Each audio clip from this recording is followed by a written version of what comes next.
The sun beat down on the dusty little frontier town, painting the wooden storefronts in shades of gold and shadow.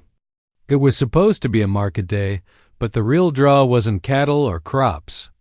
A crowd had gathered in the square, their voices buzzing with cruel anticipation. Men leaned against hitching posts, spitting tobacco and chuckling, while women stood at the edges, some with pity in their eyes, but most with curiosity. At the center, a rough wooden platform stood tall, raised so all could see. And on that platform, bound in iron shackles, was a young woman. Her wrists bore the red marks of chains. Her dress was torn from travel, and her eyes, though lowered, carried a fire that hadn't yet been extinguished. The auctioneer, a burly man with a booming voice, shouted above the murmurs. "Here she is, gentlemen. Young, strong, and fit to serve in any household or on any farm. Who'll start the bidding?" The girl clenched her jaw, refusing to cry, though her heart thundered in her chest. She hadn't chosen this. Life had cornered her, poverty had betrayed her, and family had abandoned her to survive on the mercy of others. Now she stood as if she were cattle, her worth measured not by her heart or mind, but by the coins men carried in their pockets. The first bids came slow, more mockery than interest. $2. One man shouted, laughing as if she weren't worth even that. Another barked, $3, if she can cook. The crowd roared with laughter, treating her humiliation as entertainment. She lifted her eyes then, scanning the faces. She wanted to hate them all, to spit in their direction, but her lips stayed pressed together. Pride was all she had left. If she gave that up, she'd be truly broken. The auctioneer grew impatient. "Come on, boys. A strong pair of hands here. Who'll give me $5? Someone did, then another raised to $7. The bidding climbed, but it wasn't a contest of value, it was a game, a cruel sport for men who had nothing better to do. Each number was followed by laughter, each taunt designed to remind her that she was less than human in their eyes. Her knees threatened to give out beneath her, but she steadied herself. "I will not cry," she whispered inside her mind. "Not for them. Not here." The bidding slowed again. The auctioneer's eyes darted across the crowd, searching for a buyer. It was then, in the lull of laughter, that footsteps echoed against the wooden planks of the street. A tall man stepped out from the shade of the general store, his broad shoulders silhouetted by the sun. He was no stranger to the townsfolk. Though he rarely spoke, his presence was enough to silence a crowd. A rancher, widowed years ago, who lived on land far from town with only his young son for company. People called him lonely, some strange, but no one doubted his strength or grit. Crowd parted slightly as he moved closer, his boots steady against the dirt. He stopped at the edge of the platform, his weathered face unreadable beneath the brim of his hat. The auctioneer, surprised, cleared his throat. "Well now, didn't expect you here. Care to place a bid?" The man's gaze rose to the girl. For the first time that day, she felt seen not as property, not as a joke, but as a person. His eyes didn't mock, didn't strip her bare. They simply met hers, steady and calm. The crowd leaned in, waiting. Then, in a voice low but strong enough to carry through the silence, he said words that froze every tongue in the square. "I'll take her." "My son needs you," the crowd erupted. Some burst into laughter, thinking it another joke. Others murmured in shock. The girl herself blinked, stunned, unsure if she had heard right. The auctioneer stammered, then nodded eagerly. Sold, but for the girl, the moment stretched long. She wasn't sure if this was another cage or the first glimmer of something else, something she hadn't dared to dream of. A chance at belonging. And in that heartbeat, as chains rattled and laughter rang out, a new chapter began, one no one in that town could have predicted. The ride out of town was quiet, except for the squeak of wagon wheels and the occasional groan of the harnessed mule. Dust swirled in the air, rising behind them in a long trail that marked their departure. The young woman sat stiffly in the back of the wagon, wrists still raw from where the chains had dug into her skin. She kept glancing at the man who had spoken those strange words at the auction. He sat at the reins silent, his broad shoulders hunched as if carrying the weight of something invisible. She didn't know what to make of him. He hadn't treated her with cruelty, but he hadn't said much either. His voice, when he had claimed her, was steady, firm, even gentle, but his silence since left her uneasy. Finally, unable to bear it, she whispered, "Why me?" The rancher's jaw tightened. For a long moment, he didn't answer. Then he spoke, his tone low and matter-of-fact. "I didn't go to town to find you. I went for supplies. But my boy?" He paused, and for the first time, his voice softened. "He needs someone. Not just to cook or clean. He needs someone to look after him. Someone to care." Her breath caught. She hadn't expected that. She thought he might say he needed an extra pair of hands for ranch work, or that he'd bought her out of pity, but this was something different. Still, suspicion lingered. "And you think I'm fit for that?" she asked, bitterness creeping into her voice. "A woman in chains?" He turned his head just slightly, just enough for her to see his eyes beneath the brim of his hat. "I don't see chains anymore. I see someone who deserves better than what they gave you in that square." Her throat tightened, and she looked away, staring at the barren land stretching endlessly on both sides of the road. His words were kind, but she wasn't ready to trust them. Too many men had spoken fair only to reveal cruelty later. The wagon jolted over a rut, pulling her from her thoughts. They rode on in silence until the outline of a ranch came into view, a modest house with a weathered barn, a few scattered corrals, and endless fields reaching toward the horizon. It was no palace, but it was sturdy, alive, as if the land itself bore the stubborn resilience of the man who owned it. As the wagon rolled closer, the front door burst open and a small figure ran out. A boy, no older than 6 or 7, with tousled hair and wide, eager eyes. He shouted, "Pa, you're back." Before skidding to a stop when he saw the woman in the wagon, his gaze lingered on her, curious but not unkind. Then, without hesitation, he broke into a grin and said, "Is she the one?" The woman blinked, startled. The one? What had this child been told? The rancher climbed down, helping her out of the wagon with a careful hand. For all his roughness, his grip was steady, respectful, unlike the hands that had dragged her to the auction block. "She's the one," he told his son simply. The boy's smile widened. He stepped closer, clutching at her skirt like she belonged there already. "Hi, I'm Samuel. Are you really gonna stay with us?" Her chest tightened at the boy's innocent words. He wasn't mocking, wasn't cruel. He just looked at her with hope shining in his eyes. It had been so long since anyone looked at her that way. I don't know," she admitted softly, caught off guard by the lump rising in her throat. Samuel beamed anyway, as though her answer was already yes. He tugged her hand, leading her toward the house. "Come on, I'll show you my room. Pa says you're gonna make us pies. Do you know how?" She glanced back at the rancher, confusion swirling within her.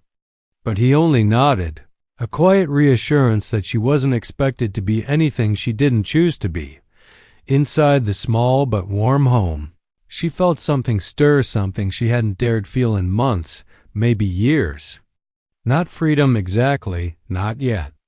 But perhaps the first fragile glimpse of it. The townsfolk might laugh and call her the chained bride. They might sneer at the rancher for his choice. But as Samuel's small hand held tightly to hers, she realized this man hadn't bought her out of greed or lust. He had chosen her for something she hadn't believed she could ever be again: a mother, a caregiver, maybe even part of a family. And though fear whispered she would only end up hurt, another voice, a gentler one, urged her to stay. to see where this path might lead. For the first time since the chains were fastened, she wondered if she could be more than what the world had told her she was. The days on the ranch were long and unforgiving. From dawn to dusk, the wind swept across the dry fields, carrying dust into every crack of the small house and stinging the skin until it burned. The land was stubborn, yielding little without backbreaking work, and the chores never seemed to end. There were fences to mend, animals to tend, meals to prepare, water to haul, and a dozen other tasks that left no room for idleness. For the young woman, it was overwhelming at first. She had grown up working hard, yes, but this was different. This was survival. Every corner of the ranch demanded her energy, her strength, her patience. Yet what surprised her most wasn't the hardship of the land, it was the way the rancher treated her. She had braced herself for orders, for cruelty, for the heavy hand of a man who thought he owned her. But instead, he spoke with quiet respect. When he showed her how to gather eggs from the henhouse, he didn't bark commands. He simply explained and stepped back, letting her figure it out. When she struggled to lift a water bucket, he didn't mock her, he took the other handle. Sharing the load without a word. At first, she distrusted his kindness. Men in town had laughed at her humiliation, and she had been raised to believe no one would ever see her as more than what she could offer. But here, in the silence of the ranch, she felt something unfamiliar. Space to breathe. It was Samuel, though, who truly began to break down her walls. The little boy followed her everywhere, his small boots pattering across wooden floors, his laughter ringing like music she hadn't heard in years. He brought her wildflowers picked from the edge of the field, told her stories about his horse made from sticks, and begged her to sing him to sleep. "Ma used to sing," he whispered one night, clutching her hand as he drifted off. "But I think you sing nicer." The words pierced her heart. She had never thought herself capable of being someone's comfort, someone's home. Yet Samuel's innocent love wrapped around her like a quilt on a cold night, warming pieces of her soul she thought had died. The rancher noticed, too. He rarely spoke of his late wife, but she could see the ache in his eyes when Samuel called her Ma without hesitation. Still, he never corrected the boy. Instead, he looked at her with something like gratitude, as if her presence had lifted a burden he had carried alone for too long. There were small moments that softened her further. One evening, she burned the stew by accident, too distracted by Samuel's chatter to stir the pot. She expected anger, maybe even harsh words. But the rancher only chuckled quietly, shook his head, and said, "Happens to me more than I care to admit. Guess we'll have bread and cheese tonight." It was such a simple kindness, but it left her speechless. For so long she had braced for punishment, for judgment. Instead, she found patience. Yet as much as the ranch grew warmer, the world outside their fence remained cold. When she went into town with the rancher for supplies, whispers followed her. Women turned their backs and men smirked, reminding her of the chains she once wore. She felt their eyes like knives, slicing through her fragile sense of belonging. "They'll never forget what I was," she murmured bitterly on the ride home. The rancher's grip tightened on the reins, his voice calm but steady. "Let them laugh. They don't live in my house. They don't raise my boy. You matter here, and that's what counts." The words echoed in her heart long after the wagon rolled back to the ranch. She didn't know if she believed them yet, but she wanted to as the weeks passed. She found herself humming while she worked, laughter slipping from her lips when Samuel played tricks or told tall tales. The loneliness that had weighed heavy on the house began to lift, replaced with a gentle rhythm of shared life. She was no longer a woman in chains, not on the ranch. She was a cook, a caretaker, a friend. Perhaps one day, even more. But still, in quiet moments before bed, doubt crept in. She wondered if this peace was fragile, if it would crumble the moment someone reminded her of where she had come from. She wanted to believe the rancher's kindness was real, that Samuel's love was unshakable. Yet the scars of her past whispered otherwise. Even so, as she blew out the lantern each night, she found herself praying not for escape anymore, but for the strength to stay, to build something lasting in this place where, for the first time, she was beginning to feel like she belonged. The ranch had become a place of rhythm and quiet comfort, but shadow still lingered beyond its fences. Every trip into town reminded her of the truth she couldn't shake. She was still the woman who had been sold in chains. When she walked down the wooden sidewalks, carrying a basket of flour or bolts of cloth, whispers followed her like smoke. Some townsfolk laughed outright, nudging one another, calling her the chained bride when they thought she couldn't hear. Others stared with narrowed eyes, muttering that she didn't belong, that the rancher must have lost his mind to bring someone like her into his home. She tried to ignore them, but the sting of their words dug deep. At night, lying awake in her small room, she would whisper to herself, "Maybe they're right. Maybe I'll never be anything else." The rancher noticed her silence but didn't pry.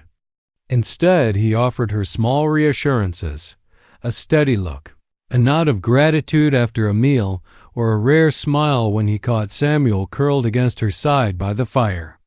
Yet doubt gnawed at her heart, leaving her uncertain of where she truly stood. Then came the day that changed. Everything. It was late afternoon when it happened. The rancher had been breaking a new horse in the corral, the kind of work that demanded strength and caution. She had been watching from the fence with Samuel, the boy laughing each time the horse kicked and bucked. But in an instant, the laughter turned to screams. The horse reared high, thrashing, and the rancher was thrown violently to the ground. He landed hard, the sound of his body hitting the dirt sickening. Before she could think, she was through the gate, running to his side. He lay still, dust settling over him. His face was pale, his breath shallow. Panic surged in her chest, but she forced herself to stay steady. "Samuel, fetch water. Hurry," she commanded, her voice sharper than she'd ever used before. The boy obeyed without question, sprinting toward the house. Her hands trembled as she checked him, finding a deep gash on his forehead and bruises spreading across his ribs. He stirred faintly, groaning, but couldn't lift himself. She had no choice but to act. Dragging him was grueling, but she managed to get him inside the house, settling him onto his bed. She cleaned his wound with shaking hands, whispering encouragements to herself. Every motion felt clumsy, but she refused to stop. "You've carried me this far," she murmured to the unconscious man. "Now it's my turn." For days, she nursed him.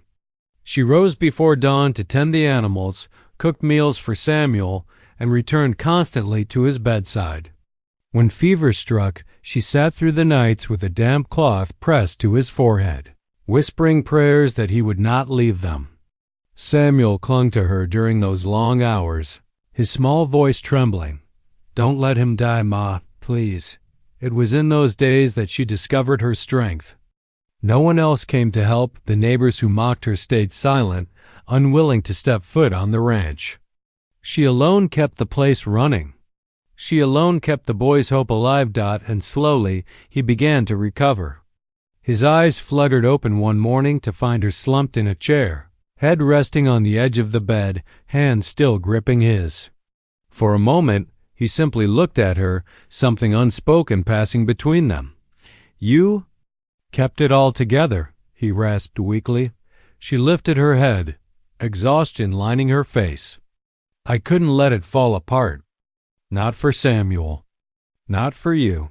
The gratitude in his eyes was unlike anything she had ever seen. It wasn't the gratitude of a man who owed a debt.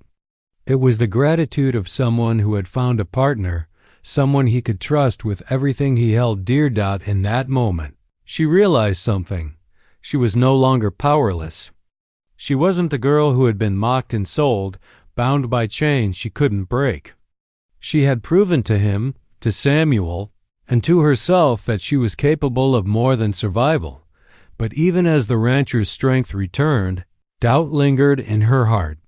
What if this peace was only temporary? What if the world outside their door came crashing in to remind her of her past? Still, as she tucked Samuel into bed that night and returned to sit by the rancher's side, she felt something stir inside her.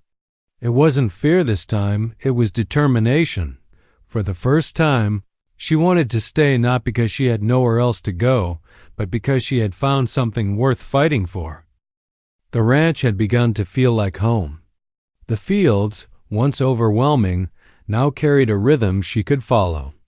Samuel's laughter filled the air each evening, and the rancher, though still a man of few words, had begun to let his silences carry warmth instead of distance.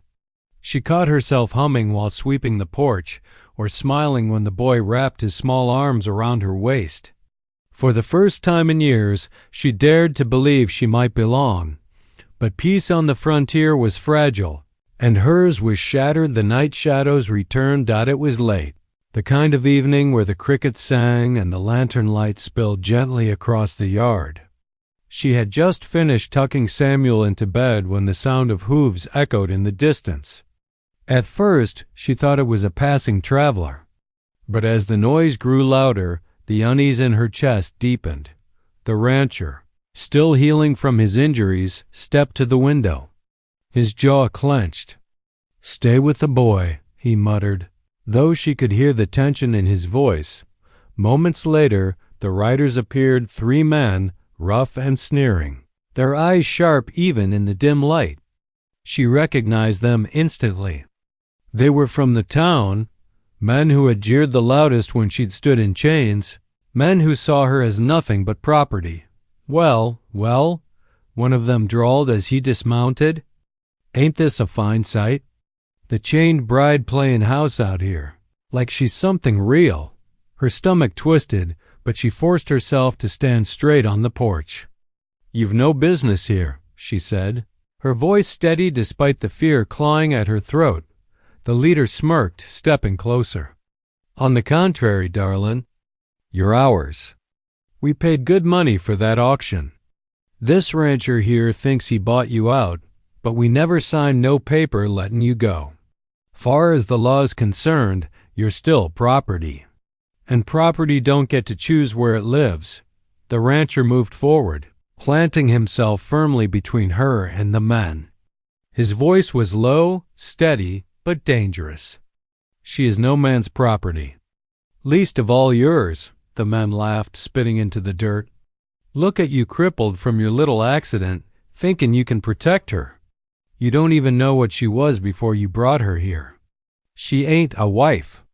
She ain't a mother. She's a disgrace, and we've come to take her back." Her breath caught. The words stung, reopening every wound she had tried to bury. For a moment, she almost faltered, almost believed them.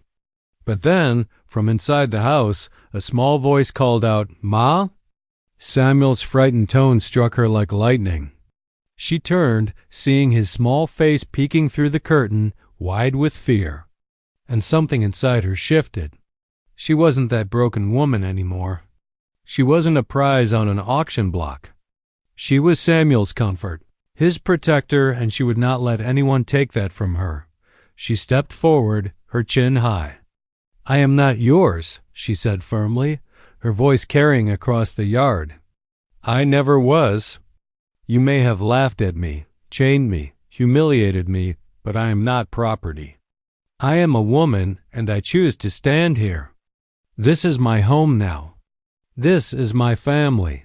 The men sneered, clearly not expecting resistance.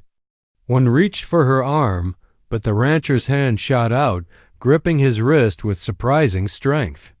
Pain flashed across the man's face as the rancher twisted, forcing him back. The standoff grew tense. For a moment, it seemed violence would erupt, but then the sound of another set of hooves came from the distance. Lanterns bobbed in the dark, and soon a few neighbors rode up, rifles slung over their shoulders. The men cursed under their breath. The neighbors weren't friends of hers, but they respected the rancher enough not to let outsiders harass him. Outnumbered, the intruders mounted their horses again, spitting one last warning. "This ain't over. You'll see. She don't belong here." When the dust settled and the riders were gone, her knees finally gave way. The rancher caught her before she fell, holding her steady. "You stood tall," he murmured, pride flickering in his eyes. Her chest heaved, but her voice was clear. "For Samuel. For us. I won't let them take this away." That night, as she lay awake listening to the steady breaths of the boy sleeping nearby and the soft creak of the rancher's chair beside her bed, she knew the truth. She had faced her past and refused to bow. For the first time, she didn't just belong here, she had chosen to. And that choice was stronger than any chain that had ever bound her. The morning after the town's laughter had died away, a quiet stillness settled over the ranch. Amelia woke to the sound of birdsong and the distant lowing of cattle. For the first time in years, she didn't wake with dread pressing heavy on her chest. Instead, there was warmth, the warmth of safety, of belonging, of knowing she had a place now. She slipped from her bed and wrapped a shawl around her shoulders before stepping outside. The wide prairie stretched endlessly, painted in hues of gold and blue, the kind of sight that seemed to promise new beginnings. Inside the kitchen, she found Samuel already preparing breakfast, his sleeves rolled up, flour dusting his strong hands. Across the table sat little Daniel, rubbing sleep from his eyes but smiling faintly when he saw Amelia. She ruffled his hair, and he leaned against her as naturally as if she'd always been there. For Daniel, who had lived too long in silence, Amelia's presence was like sunlight pouring into a long-locked room. After breakfast, Samuel asked her to join him out by the corral. The wild stallion that had terrified Daniel days ago was there again, restless and pawing at the earth. Amelia stiffened, remembering the horse's thrashing hooves, but Samuel's hand rested gently on her shoulder. "You don't have to be afraid anymore," he said softly. "We face things together here." His words, simple yet steady, eased something deep inside her. She stood beside him, watching as Samuel worked with the animal, patient and firm, teaching by trust instead of force. Daniel clung to Amelia's hand, and for the first time, she realized she wasn't just a companion for the boy, she was part of their healing. That night, Samuel took Amelia aside. The firelight flickered across his face as he spoke, his voice low, almost hesitant. "When I brought you here, I told myself it was for Daniel's sake," he admitted. "But truth is, you've given more to this home than I could have dreamed. You're not chained anymore, Amelia. You're free to go if you want." His words struck her heart with both fear and tenderness. He was giving her a choice of freedom she had long been denied. Amelia looked around the ranch house, at Daniel's little boots by the door, at the quilt folded on the chair, at the man who had stood against the town for her. She thought of the auction block, of the laughter and cruelty, of the life she'd narrowly escaped. Then she thought of the boy's trusting eyes and the man's quiet strength. Her voice trembled but carried conviction when she said, "I don't want to leave. I want to stay with both of you." Samuel's gaze softened, and though he said nothing, the relief in his eyes spoke volumes. That night, Daniel crept into Amelia's lap by the fire and, for the first time, called her Mama. The word broke something inside her and mended it all at once. She held him close, tears slipping down her cheeks, while Samuel sat quietly nearby, his head bowed as if in silent gratitude. In the weeks that followed, life on the ranch transformed. Where once Samuel had carried the weight of silence and solitude, laughter began to echo in the halls. Amelia brought warmth to every corner, teaching Daniel to smile, humming songs while she worked, and even coaxing Samuel into sharing stories of his youth. She found joy in small things, kneading bread, mending clothes, planting flowers by the porch. The chains that once bound her had not only been broken, but replaced with bonds of love and trust. The town still gossiped, still whispered about the bride bought in chains, but slowly their tune shifted. When they saw Amelia walking proudly beside Samuel at church, Daniel's hand in hers, they began to understand. This wasn't a scandal, it was redemption. The lonely rancher who had once been mocked now held his head high, not because he defied the crowd, but because he'd chosen kindness over cruelty, love over pride. One evening, as the sun dipped below the horizon, Samuel built something by the edge of the woods, a small wooden marker carved carefully with his own hands. On it, he inscribed Amelia's name, not as a memorial, but as a symbol. This, he told her, placing the marker by the cabin he had built for her, is to remind us where we began. Not in chains, not in laughter, but in choice. Amelia touched the carving with trembling fingers, overwhelmed by the gesture. The story that began with chains and mockery ended in freedom and family. Amelia was no longer a bride sold in humiliation, but a woman cherished. Samuel was no longer just a lonely rancher, but a man with a partner at his side. And Daniel, once a boy shadowed by grief, found light again in the love of a mother he thought he'd never have. The prairie winds carried their laughter now, mingling with the rustle of the grass. And in that quiet corner of the world, 3 broken souls had come together, not out of necessity, but out of love, and built something uncheckable. A family.